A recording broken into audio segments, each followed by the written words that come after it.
কয়েকটা কথা আল্লাহ কোরআন মাজিদে বলছে, আমরা সেগুলো মেনে নেব ইনশাআল্লাহ। চলুন, এই দেখুন আল্লাহ তাআলা কোরআন মাজিদে বলছে, একদম ছোট্ট একটা সূরা। সূরাটার নাম হচ্ছে সূরায়ে মাউন।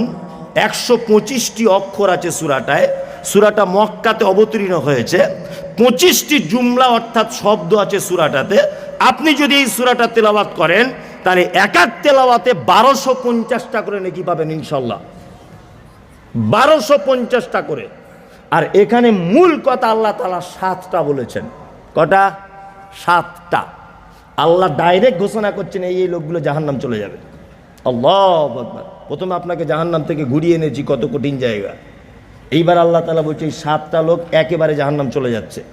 আল্লাহ, এই 7 জনের ভিতরে যদি আমরা পড়ে যাই তুমি আমাদেরকে বাঁচিয়ে দাও, আমিন।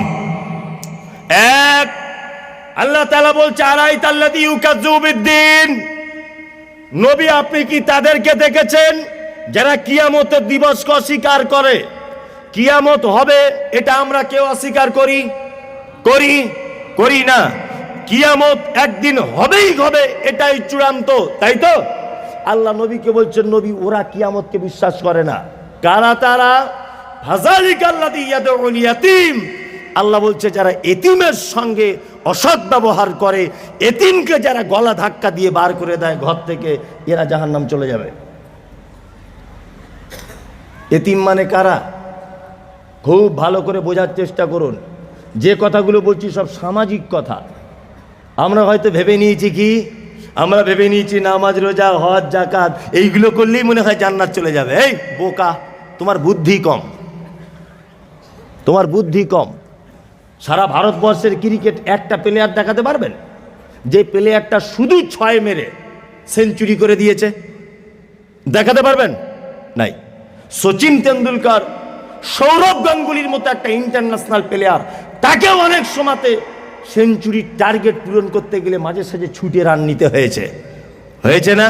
তা আপনি হজ জাকাত টাকা আছে দান করে দিলাম, আর কি করলাম, মক্কা থেকে ঘুরে এলাম, এই বড় বড় 6 রান করে আপনি ভাবছেন কি জান্নাত চলে যাবেন? অত সহজ নয়। অনেক ছোটখাটো আমল আছে যেগুলোর মাধ্যমেও জান্নাত যাওয়া যায়। তার মধ্যে একটা জান্নাত যাওয়ার পদ্ধতি আপনাকে বলে দিই। এক, আল্লাহ নবী সাল্লাল্লাহু আলাইহি ওয়াসাল্লাম একজন লোক এসে বলছেন আল্লাহ নবীকে, আল্লাহ নবী আমার মনটা খুব শক্ত, খুব মন দিয়ে শুনুন, এগুলো সামাজিক কথা, ভালো না লাগলেও নেকির উদ্দেশ্যে শুনুন। আল্লাহ নবী আমার মনটা খুব শক্ত, নরম হয় না।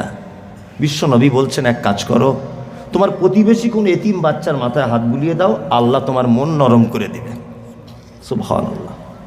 সুবহানাল্লাহ কালকে বলবেন যদি টাইম শর্ট থাকে, আজকে অসুবিধা নেই, কালকেই বলবেন। নাম্বার 2, আল্লাহ নবী সাল্লাল্লাহু আলাইহি ওয়াসাল্লামের বিবি নাম হলো তার আম্মা জান আয়েশা সিদ্দিকা রাদিয়াল্লাহু তাআলা আনহা। বাড়িতে আছেন, হঠাৎ করে দরজায় কে? মা, আমি একজন ভিখারি। কি চাও বলো? আমি কিছু খেতে চাইছি। আম্মা জান আয়েশা বলছেন আমাদের বাড়িতে কিছু ছিল না, মেয়েটাকে দেখলাম তার 2টি কন্যা বাচ্চাকে হাতে নিয়ে দাঁড়িয়ে আছে দরজায়। আমাদের বাড়িতে একটা খাজুর ছিল, খাজুরটাকে আমি মেয়েটিকে দিলাম। মেয়েটা আবার দেখলাম খাজুর দুটো অর্ধেক করে 2টি বাচ্চার মাঝখানে বিলি বন্টন করে দিল। আল্লাহ রসুল বাড়িতে এলেন, আম্মা জান আয়েশা বলছেন আল্লাহর নবী ঘটনা এই হয়েছে, বিস্তারিত ঘটনা এই হয়েছে। একটা মেয়ে এসেছিল, বউ, তার বাড়িতে তার 2টো বাচ্চা কন্যা ছিল, তারা আমাদের দরবারে চাইতে এসেছিল।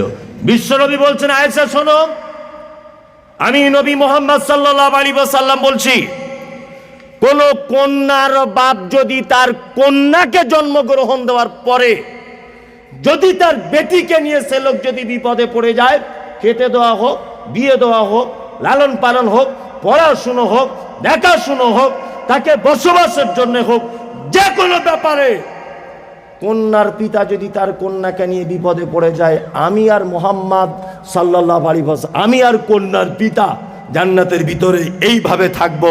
এইটা বলার পরে আল্লাহ নবী 2টো আঙুলকে জমা করে দিয়ে বলছেন, দেখো আমি আর মেয়ের বাপ জান্নাতে এই রকম কাছাকাছি থাকবো। এটা বলার পরে নবী হাতটাকে এরকম জমা করে দিলেন।